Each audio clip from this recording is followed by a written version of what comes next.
말씀으로 초대하겠습니다.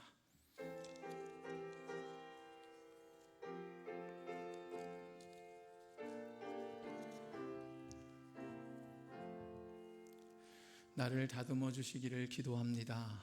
여러분, 저는 원래 이 말씀을 설교 제목을 정할 때 본문에서 정합니다. 본문 가운데 있는 한 구절을 가지고 저는 성경 그 말씀 주제를 정하는 그런 방법을 하고 있는데요. 오늘 이 제목은 사실은 나오게 된 계기가 있습니다. 오늘까지 사무엘상을 이제 28번째로 마치고 다음 주부터는 이제 누가복음을 여러분들과 나누려고 하는데, 이 사무엘서를 이제 통해서 하나님이 어떻게 역사하는지를 좀 생각을 하고, 또 어떤 마음을 가지고 성도님들과 마지막 나눌까 하다한 그런 묵상 가운데 사실은 처음 제목도 본문에서 했었습니다. 그런데 금요일 날 저녁입니다. 집에 아내가 뭐를 찾고 있습니다. 그런데 저한테 묻습니다. 여보, 여기 있는 거 못 봤어? 저는 말했습니다. 몰라, 나는 그거 내가 안 치웠어. 왜 나를 의심해? 그러자 아내가, 당신이 평소 거짓말을 많이 하니까 그렇지. 순간 화가 나서 제가 가지고 있는 베개를 던지면서 방으로 들어갔습니다. 그리고 나서 제가 드는 생각, 하나님, 이 부족하고 못난 저를 다듬어 주십시오. 이게 접니다. 그러면서 여러분 앞에 섰습니다. 하나님, 부족하지만 이런 부족한 못난 모습 다듬어 주세요. 여러분, 제가 금요일 저녁 그렇게 제가 좋아하는 야구를 앞두고 제가 평생 동안 사랑했던 빙그레 한화이글스가 26년 만에 한국 시리즈를 진출하는 그 순간, 그것을 기대하면서 앉아있는데 갑자기 제 안에 불뚝 나오는 이 감정 앞에 저는 무너졌습니다. 그리고 어제를 지내고 오늘 여러분을 만났습니다. 그 순간 저는 이 제목이 떠올랐습니다. 하나님, 저를 다듬어 주시기를 기도합니다. 그래서 여러분들과 이 주제를 가지고 이 사무엘상을 마치면서 오늘 한번 말씀을 좀 나누었으면 하는 생각을 해보았습니다. 지난 27번에 걸쳐서 우리는 이제 사무엘상을 함께 나누었습니다. 그런데 여러분이 이 말씀을 나누면서 어떠한 고백을 여러분은 하시게 됐습니까? 저는 이런 고백을 하게 됐습니다. 하나님은 다윗의 모진 곳을 계속해서 다듬으시고 결국에는 하나님이 원하시고 바라시는 하나님의 사람으로 만들어 가시고 결국에 세우신다라는 것을 저는 알게 되었습니다. 여러분, 하나님의 사람, 우리는 하나님을 믿으면 하나님의 사람이라고 하지만 진짜 하나님의 사람은 하나님의 마음을 아는 사람이에요. 하나님이 무엇을 생각하고 계신지, 어떤 계획을 가지고 계신지를 자신의 삶에 고백하면서 실천하며 사는 사람이 하나님의 사람이지, 그저 내가 목사라고, 내가 그저 중직자라고, 내가 어떤 직분을 맡았다고, 내가 교회를 수십 년 아니면 평생도록 다녔다고 하더라도 하나님의 마음을 알지 못하면 그분은 하나님의 사람이라고 할 수가 없다라는 것입니다. 하나님은 다윗이 때로는 넘어지고 때로는 믿음 없는 선택을 할 때가도 있었지만 그때마다 다시 그에게 회복의 기회를 주시고 그 회복의 기회를 통해서 다시 일어서서 성숙할 수 있도록 인도해 주시는 하나님, 이 모든 것은 다 하나님의 시간표에 따라서 오늘 이끌어 가신다라는 것입니다. 그래서 하나님의 시간표가 다다랐을 때 오늘 우리가 읽은 본문 가운데 결국에는 사울이 앞서는 것 같았고 사울이 승리할 것 같았지만 결국 사울은 하나님의 역사에서 뒤로 물러가게 되고 이제는 사무엘 하를 통해서 시작이 되는 것처럼 다윗이 하나님의 역사의 전면에 서게 되는 것을 우리는 말씀을 통해 알 수가 있다라는 것입니다. 여러분, 사울 어떠한 사람입니까? 하나님 앞에 처음으로 택함을 받았던 왕이었습니다. 오늘 많은 백성들이 왕을 세워달라고 요구했을 때 여러분, 사울은 사무엘을 통해서 첫 왕으로 세움받은 사람이에요. 그런데 여러분 마지막을 보십시오. 오늘 본문 3절 5절 말씀 함께 봅니다. 사울이 패전함에 활 쏘는 자가 따라잡으니 사울이 그 활 쏘는 자에게 중상을 입은지라. 그가 무기를 든 자에게 이르되 내 칼을 빼어 그것으로 나를 찌르라. 할례 받지 않은 자들이 와서 나를 찌르고 모욕할까 두려워하노라. 5절 말씀에 보면 무기를 든 자가 사울이 죽임을 보고 자기도 자기 칼 위에 엎드려져 그와 함께 죽으니라 라고 말합니다. 여러분, 사울 마지막에 결국 오늘 성경의 내용을 근거로 보게 된다면 하나님이 맡겨주셔서 외부로부터 블레셋으로부터 여러 외부 세력으로부터 이스라엘을 지켜야 하는 그런 사명을 받았지만 그는 자신이 받은 사명을 제대로 감당하지 못하고 결국에는 블레셋 군인이 쏜 화살에 맞아 중상을 입게 되어 목숨을 잃은 것으로 오늘 그는 성경은 기록을 하고 있다라는 것입니다. 그런데 그도 여러분 하나님을 끝까지 믿었던 것 같아요. 왜냐하면 보세요. 내가 오늘 칼을 빼어서 나를 죽이라라고 합니다. 저 할례 받지 않은 자들이 나를 찌르고 모욕할까 두려워한다. 여러분, 할례가 뭡니까?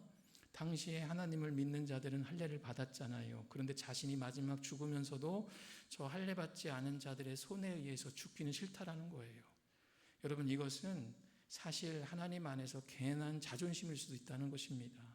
여러분, 삶이 하나님 앞에서 다듬어지고 삶을 통해서 자신의 자존심도 세워가는 것이지, 삶은 없으면서 자존심만 세우고 내가 이러한 일을 했고 내가 이런 하나님을 섬겼고 난 이런 역할을 했다라는 그것만을 남을 수가 있다라는 거예요. 그런데 하나님이 바라시는 것은 그것이 아닙니다. 오늘 우리 각자가 하나님의 말씀 가운데, 하나님이 주신 약속 가운데 하나님 아버지의 마음을 따라서 고백하며 사는 것이야말로 진정한 마지막을 준비하는 과정이지, 괜한 자존심, 내 안에 있는 어떠한 이런 것을 통해서 마지막까지 그걸 포기하지 않으려고 하는 모습으로 우리는 살아갈 수도 있다라는 것입니다. 여러분, 사울뿐만이 아니에요. 그의 아들이었던 요나단과 아비나답과 말기수와 또한 역시 그날 같은 날 블레셋에 의해서 죽임을 당했다고 오늘 본문 6절은 기록을 하고 있다라는 것입니다. 이런 사울 가문이 어떻게 합니까? 결국에는 사울뿐만이 아니라 사울 가문도 몰락을 하게 되고 하나님의 나라 역사의 뒤안길로 사라지는 모습으로 오늘 사무엘상은 끝을 맺게 된다라는 것입니다. 여러분, 이것을 통해서 오늘 우리는 무엇을 깨달을 수 있을까요? 오늘 27번 동안 사무엘상을 살펴보면서 오늘 우리의 신앙의 여정 가운데 우리도 한번 고백할 수 있는 이야기를 오늘 한번 나누어 보려고 합니다. 여러분, 사무엘상 전반부에는 다윗과 사울 이야기가 나오지 않습니다. 대신 누구 이야기가 나옵니까? 사무엘의 출생 이야기가 기록되고 있습니다. 사무엘은 누굽니까? 그의 어머니 한나. 우리가 아기를 태어날 때 한나의 기도하면 간절하고도 진실한 기도다라고 이야기합니다. 심지어 대제사장인 오늘 엘리가 보았을 때 술을 먹은 것처럼 간절함을 가지고 기도하고 무엇보다 거짓 없는 진실함을 가지고 기도할 때 오늘 아기를 가질 수 없었던 그에게 하나님은 아기를 허락해 주시고 그를 출생하게 합니다. 그가 누굽니까? 바로 사무엘이었어요. 이런 사무엘은 하나님의 보호와 사랑 가운데 오늘 잘 양육받고 또 부모의 사랑 가운데 잘 자랐습니다. 그 표현이 사무엘상 2장 26절인데요. 이렇게 성경은 기록합니다. 아이 사무엘이 점점 자라매 여호와와 사람들에게 은총을 더욱 받더라. 이렇게 말합니다. 여러분, 누가복음의 2장에 기록하고 있는 예수님의 어린 시절에 대한 기록과 너무나도 흡사하다는 거예요. 하나님과 사람들에게 은총을 받더라. 오늘 사무엘도 마찬가지입니다. 어머니 한나의 간절한 기도를 통해서 이 땅에 태어났고 어머니를 통해서 하나님의 사랑을 경험하게 되었고 결국에는 오늘 그가 자라면 자랄수록 하나님과 사람들에게 은혜와 은총을 받으며 자랐던 자가 바로 사무엘이다라고 오늘 사무엘상 전반부에서는 기록을 하고 있습니다. 그런데 이러한 사무엘과 대비되는 사람이 있습니다. 여러분, 누굽니까? 엘리와 엘리의 두 자녀라는 거예요. 우리가 살펴보았습니다. 세 번째 시간에 살펴보았지만 오늘 대제사장인 엘리와 그의 두 아들 흠니와 비느하스였습니다.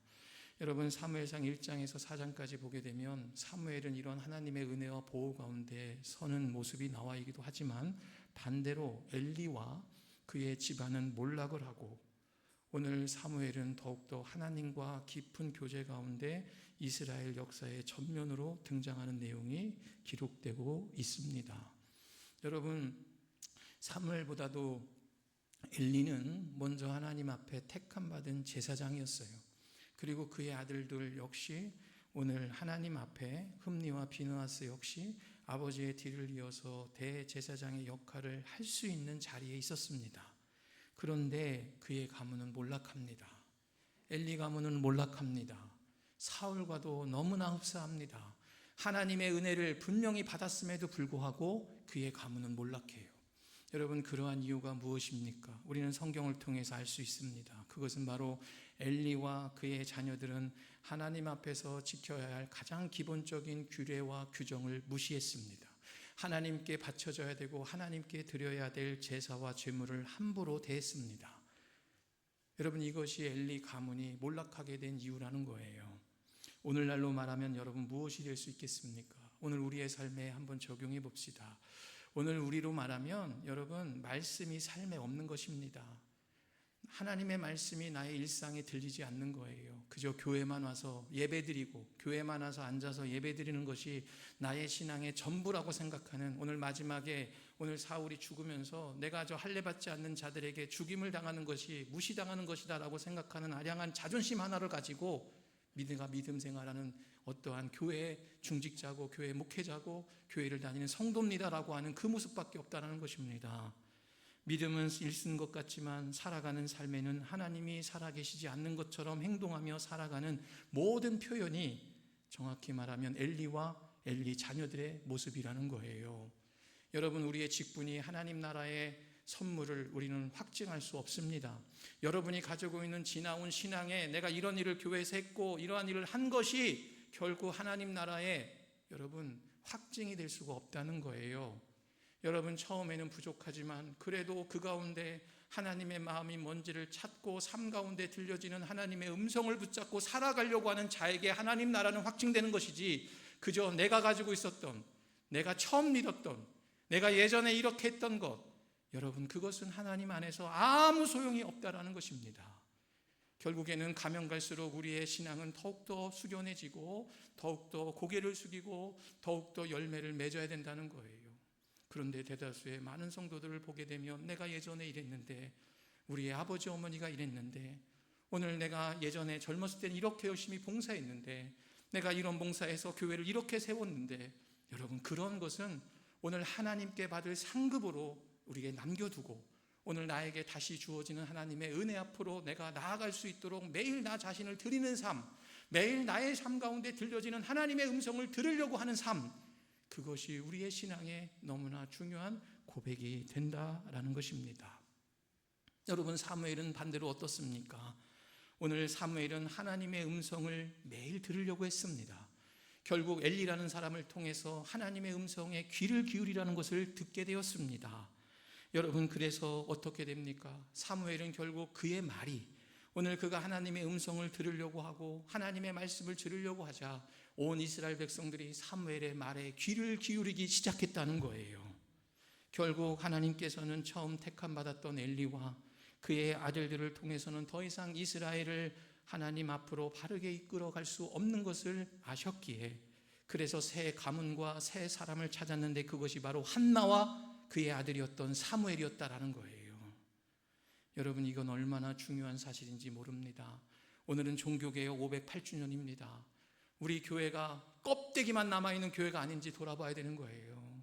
세상에서 전통만을 이야기하고 세상에서 가지고 있는 역사만을 이야기할 때 아무 힘이 없는 그저 껍데기와 불과한 교회, 세상을 향해서 무엇을 얘기해도 들지 않고 너희나 잘하라고 하는 이러한 비판받는 시대 가운데 우리가 사는데 왜 과연 그런 이야기를 우리가 듣게 되었습니까? 그것은 바로 하나님의 아버지의 마음이 교회에 없기 때문이에요. 하나님이 오늘 교회를 향한 마음이 교회에 없기 때문입니다. 하나님 아버지가 오늘 우리 성도들 각자를 먼저 부르신 이유와 목적을 잘 헤아리지 못하고 자신이 원하는 대로만 살기 때문에 들려지는, 결국 그 현상 때문에 나타난 지금의 모습이라는 거예요. 여러분, 교회에서 여러 가지의 직분이 있습니다. 어느 순간 교회가 직분이 계급이 됐습니다. 목사가 계급이 되고 장로가 계급이 되고 권사가 계급이 됐고, 그러나 성경 어디에도 계급은 없습니다. 모두가 거룩한 하나님의 백성이고 성도라는 거예요. 그런데 어느 순간 교회 내에서도 가진 자들이 말을 많이 합니다. 교회 직분을 얻으려면 얼마 이상의 돈을 내라고 합니다. 여러분, 그런 곳엔 과연 하나님의 마음이 있겠습니까? 오늘 이런 빈 껍데기만 남아있는 오늘날 우리의 교회들, 여러분, 이때 우리 그리스도인들은 과연 어떠한 마음을 품고 하나님의 마음을 들으려고 귀를 기울여야겠습니까? 나를 향한 하나님의 마음을 발견하는 것은 우리 모두의 평생의 기도 제목입니다. 나를 이 세상에 보내주신 하나님의 계획을 알아가는 것, 그리고 그것을 이루어가는 삶이야말로 여러분 진짜로 복되고 행복한 삶이라는 거예요. 창조주 하나님, 모든 것을 만드신 하나님이 나를 이 세상에 보내주신 목적과 이유가 무엇입니까? 나를 오늘 이 가정에 보내주신 목적과 이유가 무엇입니까? 나를 사랑하는 전길녀라는 제 아내와 만나게 해주신 하나님의 목적이 무엇입니까? 나를 우리 가정 가운데 아들로 태어나게 해주시고 나를 이곳 여러분을 만나는 이 평거중앙교 안에서 믿음 생활을 하게끔 하신 하나님의 목적과 하나님의 뜻이 무엇입니까? 나를 통한 하나님의 계획이 무엇입니까? 여러분, 이것을 바르게 알고 그것을 그 알아감을 통해서 찾아가는 믿음의 순례길이야말로 복된 길이고 행복한 길이라는 사실을 꼭 기억하시기를 바랍니다. 그래서 여러분, 하나님의 마음은 내가 하고 싶은 대로 하는 것이 하나님의 마음이 아니라는 거예요. 내가 원하는 대로 몇 번이고도 반복되지만 믿음 생활에 너무나 중요하기 때문에 말씀드립니다. 내가 하고 싶은 대로 하면서 그것이 믿음이라고 포장하지 마십시오. 내가 원하는 대로 다 하면서 그것이 하나님이 나에게 주신 은혜라고 포장하지 마십시오. 내가 받은 은혜라고 생각하지만 정말 이것이 하나님이 주신 은혜인지, 아니면 그 은혜가 나를 하나님을 더 멀리하게 되는 교만함을 갖게 하는 은혜인지를 여러분이 잘 분별해야 된다라는 것입니다. 그래서 매 순간순간 우리는 내 선택이 옳지 않을 수가 있다는 거예요. 그러하기 때문에 매 순간순간마다 하나님의 음성을 듣는 훈련을 해야 된다는 것입니다. 여러분, 음성을 듣는 훈련 무엇이 있겠습니까? 여러 가지가 있었겠지만 하나님의 마음을 알아가는 훈련 가운데 기도도 있을 수 있을 것입니다. 말씀의 묵상 가운데 들려지는 하나님의 음성을 찾을 수도 있을 것입니다. 그리고 자신의 삶을 하루를 돌아보면서 내가 과연 하나님 앞에서 바르게 살았는지를 돌아보는 자기 성찰의 시간을 통해서 하나님의 음성을 들을 수도 있습니다. 여러분, 그런데 여러분 꼭 기억하십시오. 이것은 어느 것이 옳고 어느 그 딱 하나만이 하나님의 음성을 듣는 방법이라고 이야기하고 싶진 않습니다. 각자가 가지고 있는 성품에 따른 하나님의 마음을 알아가는 영성 훈련이 있다는 거예요. 여러분, 어떤 사람은 하나님 앞에 간절히 뜨겁게 성령 충만함을 위해 찬양하고 부르짖으며 기도하면서 하나님의 음성을 듣는 분이 있어요. 그런데 어떤 분들은 그러하지는 못하지만 늘 하나님 앞에 자신의 삶을 통해서 묵상하면서 새롭게 다가오시는 하나님을 발견할 수도 있다는 거예요. 내가 가지고 있는 내 생각이 맞는 방법대로만 하나님을 찾아가는 것이 아니라 오늘 하나님은 각자의 성품에 따라서, 각자가 처한 환경에 따라서, 각자가 처한 지금의 자리에서 찾아오시는 방법이 각기 다르다는 것을 우리는 꼭 기억을 해야 된다라는 거예요. 그래서 우리 각자의 성품에 맞는 믿음의 훈련이 어떠한 것이 있는지를 저는 여러분과 함께 나누고 싶습니다. 여러분들과 목사로서 이것만이 진리다, 이렇게 가는 것이 하나님의 찾아가는 길이다가 아니라 다양한 하나님을 찾는, 그동안의 초대교회로부터 지금까지 수많은 믿음의 선조들이 찾아왔던 하나님을 찾는 방법들을 여러분이 다 경험해보고 그 가운데 나의 성품과 맞는 하나님을 찾는 방법이 무엇인지를 알아가는 것, 그것이 우리가 가져야 될 믿음의 자세다라는 것입니다. 오늘 엘리와 그의 가문은 사무엘과 같은, 오늘 엘리 가문이 아닌 사무엘과 같은 매일매일 하나님과 동행함으로 자신들을 향하신 하나님의 계획에 따라 인도함 받는 복된 인생길 되시기를 간절히 축원합니다. 두 번째는 다윗과 사울 이야기가 하반절에 나오고 있습니다. 사울을 피해 도망을 다니는 다윗, 그는 항상 도망자의 신세였습니다. 결국에는 블레셋이란 땅까지 다윗을 피해서 망명을 합니다. 이처럼 하나님께서는 자신도 어찌할 수 없는 구석에 다윗을 몰아세우셔서 그의 마음 가운데 흩어지고 깨어져 있었던 하나님을 향한 믿음의 마음을 다시 원형으로 회복시켜 주십니다. 그와 반면에 사울은 어떻습니까? 그의 위기 가운데 하나님이 아닌, 우리가 살펴보진 않았지만 무당을 찾습니다. 무당을 찾아서 해결책을 간구합니다. 하나님도 사울을 포기한 장면 같습니다. 결국에는 어떻게 됩니까? 오늘 우리가 읽은 블레셋에 의해 죽임을 당하고 스스로 자신의 삶을 마감합니다. 몰락하는 그의 마지막 인생과 그의 아들들에 대한 이야기가 오늘 기록되고 있습니다. 여러분, 똑같은 질문을 해봅니다. 사울 가문은 왜 몰락하고 다윗은 하나님 나라 역사의 전면에 등장했을까? 저는 결론을 이렇게 여러분과 나누고 싶습니다. 사울은 자신을 세우신 하나님을 높이는 삶이 아니었습니다. 그는 자신만을 높이려고 하는 사람이었습니다.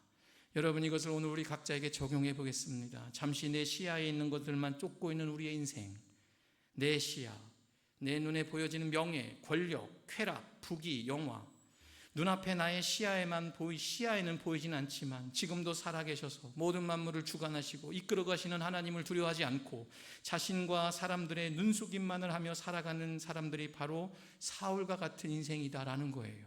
우리도 그럴 수가 있다라는 것입니다. 나라는 부족한 삶을 통해 하나님의 이름이 드러나에도 불구하고 내 이름이 드러나는 거예요. 내 의가 드러나는 거예요.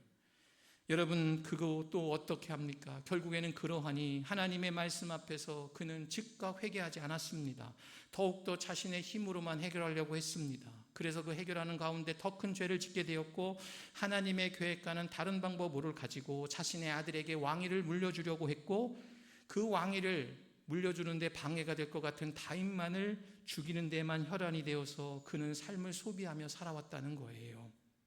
그래서 결국에 하나님은 사울을 통해 하나님의 뜻과 계획을 펼칠 수 없었고 새로운 인물 다윗에게 기름을 부으셨고 그를 세우셨다라는 것입니다. 그렇다고 다윗은 어떻습니까? 모두 하나님의 마음에 드는 것은 아니었습니다. 그러나 다윗은 사울과 다른 것이 있습니다. 그는 자신의 부족한 삶을 통해서 하나님께만 영광 돌리기를 원했습니다. 그리고 자신의 잘못을 선지자가 되었던 누군가 와서 말씀을 통해 깨닫게 되었다면 그는 즉각적으로 회개했습니다. 그리고 그는 마음을 돌려서 하나님께로 동행을 선택했다라는 거예요. 이것이 사울과 다른 다윗의 모습이라는 것입니다. 여러분, 이것은 무엇입니까? 여러분, 지금 여러분의 삶에 큰 고난 가운데, 역경 가운데 있을 때 여러분 결코 혼자가 아닙니다. 하나님은 그때도 여러분에게 손을 내밀고 계십니다. 오늘 다윗은 위기 가운데 하나님의 손이 그에게 내밀어졌을 때 그는 그럴 때마다 하나님의 섭리에 이끌리는 듯이 자기의 원래의 자리로 돌아갔다는 거예요. 하나님은 결코 우리를 그냥 두지 않는다는 것입니다. 우리가 멸망받기를 원치 않으신다는 거예요. 오늘도 지금 하나님은 돌이키게끔 여러분에게 손을 내미시는데 여러분이 그것을 응답하지 않으면 여러분 사울과 같은 인생이 된다는 거예요. 말씀을 정리해 보겠습니다. 오늘도 하나님께서는 자신의 마음에 찾는 사람을 지금도 찾고 계시다라는 것입니다. 오늘 성경에 그가 누구였습니까? 처음 택함받았던 엘리가 아니었습니다. 누굽니까? 사무엘이었습니다. 처음 택함받았던 사울이 아니었습니다. 누구였습니까? 다윗이었습니다. 여러분, 사울과 다윗, 오늘 야구를 합니다. 저는 우리 한화 이글스의 광팬입니다. 연고지가 충청권이기도 하지만 제 꿈이 원래 야구 선수였어요. 중학교 1학년 때 선생님에게, 여러분이 알지 모르겠지만 세강고등학교 중학교 청주에 있습니다. 우리 송진우, 장종훈 이런 선수들이 나온 학교예요. 아무것도 모르는 제가 초등학교를 졸업하고 중학교 1학년 때 엄마 저 야구하고 싶어. 그래서 엄마가 너무 진지하게 생각을 해서 우리 선생님에게 갔더니 키가 작답니다. 제 야구장 가면 제 야구하면 안 됩니다. 그래서 야구를 못했어요. 그런데 제가 그때부터 원래 야구를 좋아했고 오늘 한화 이글스와 롯데 LG가 여러분 야구 경기를 합니다. 하나 만세. 여러분 LG 팬 있습니까? 제가 이 말씀을 드리는 건 뭡니까? 여러분 오늘 1선발이 문동주입니다. 여러분 아시는 분은 알 거예요. 그런데 오늘 제가 이런 말씀을 드리고 싶습니다. 여러분 오늘 사무엘과 다윗은 야구에서 선발 투수가 아니라 중간개투였습니다. 처음부터 나왔던 사람들이 아니에요. 그러나 중간개투였지만 그들은 그 가운데 자신에게 맡겨준 사명을 감당했던 사람입니다. 원래는 류현진이가 나와야지. 류현진이가 처음 한국 시리즈 때 2번이나 한화에서 99년도 우승할 때 한 번, 2006년인가에 한 번 나왔답니다. 그런데 사람들이 그걸 깨고 문둥주를 세웁니다. 여러분, 우리는 중간개투가 되어야 됩니다. 오늘 여러분, 명문 가문이 아니어도 좋습니다. 내가 시작하면 됩니다. 내가 중직자가 아니어도 됩니다. 성도로서 거룩하게 살아가려는 한 사람을 하나님은 더 기뻐하십니다. 이제까지 아니어도 좋습니다. 다시 하나님과 함께 시작하시면 됩니다. 여러분, 그러한 믿음으로 서야 된다는 거예요. 이제까지 하나님 묻지 않습니다. 지난 삶을 묻지 않습니다. 여러분이 돌이키고 이제는 내가 하나님 앞에 서겠습니다. 오늘 내가 선발 투수가 아니어도 됩니다. 내가 중간개투여도 나의 자리에서 내가 하나님과 함께 동행함을 통해서 나를 통해서 하나님의 은혜와 역사를 남기겠습니다. 지금도 하나님께서는 완전히 마음에 맞는 사람만을 찾으신 것이 아닙니다. 마음에 맞는 사람을 변화시키고 성숙시키셔서 오늘 하나님과 맞장구 칠 수 있는 사람으로 만들어 가시는 분이 바로 우리 하나님 아버지이십니다. 하나님은 그렇게 다윗도 변화시켰고 성숙시켰던 것처럼 우리에게도 똑같은 일을 시작하실 것입니다. 중요한 것은 지금도 나의 삶에 다가오시는 하나님의 손길과 섭리를 내가 외면하지 않으시기를 바랍니다. 여러분들에게 이렇게 말씀드리고 싶습니다. 마지막으로 여러분들에게 꼭 이런 사람이 되시기를, 저도 그런 사람이 되기를 소원하며 말씀드립니다. 자신의 야망을 교회 공동체를 통해 이루려고 불태우는 것이 아니라 하나님께서 맡겨주신 자신의 사명을 이루기에 헌신할 수 있는 하나님의 사람들이 되시기를 바랍니다. 내 경험과 내 판단과 내 능력만을 의지하는 것이 아니라 하나님의 말씀을 매 순간 기다리고 그것에 순종하고 따르며 여쭈어 볼 수 있는 하나님의 사람들이 되시기를 바랍니다. 내 소원만을 간구하는 것으로 그치는 것이 아니라 하나님의 소원을 내 소원으로 삼고 살아갈 수 있는 하나님의 사람으로 서가시기를 바랍니다. 내 욕심과 내 계산에 따라 행동하고 움직이는 것이 아니라 공동체의 평화와 운명을 생각하고 서로를 배려할 줄 아는 하나님의 사람들이 되시기를 바랍니다. 여러분이 네 가지가 오늘 사무엘상을 통해서 느낀 고백한 우리의 고백이 되어야 될 줄 믿습니다. 오늘 하나님은 우리를 모든 이런 사람으로 부르셨고 이러한 사람으로 살아가도록 이끌고 계십니다. 하나님, 저를 사용해 주십시오. 하나님, 저를 하나님의 도구로, 하나님의 영광의 도구로 사용해 주십시오라고 기도할 수 있는 여러분들 되시기를 바랍니다. 어제 남신도에서 매운탕을 남신도에 기도해 주기 전에 끓여 먹었습니다. 너무나 맛있게 먹었습니다.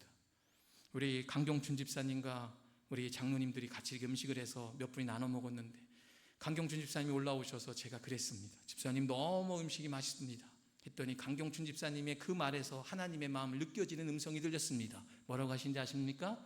아니요, 재료가 좋으면 어떤 음식도 맛있어요. 정답입니다. 여러분, 우린 재료입니다. 여러분이 재료만 좋으면 하나님이 어떤 방법으로도 여러분 사용하십니다. 여러분이 재료만 잘 준비하시면 하나님이 어떠한 요리를 하셔도 여러분을 맛있는 음식으로 만드실 수 있는 분이십니다. 재료가 썩었는데 어떻게 하나님이 그 재료를 가지고 음식을 만들 수 있겠습니까? 여기 있는 제가 재료가 썩었어요. 근데 하나님이 어떻게 저를 가지고 하나님의 음식을 만들 수 있겠습니까?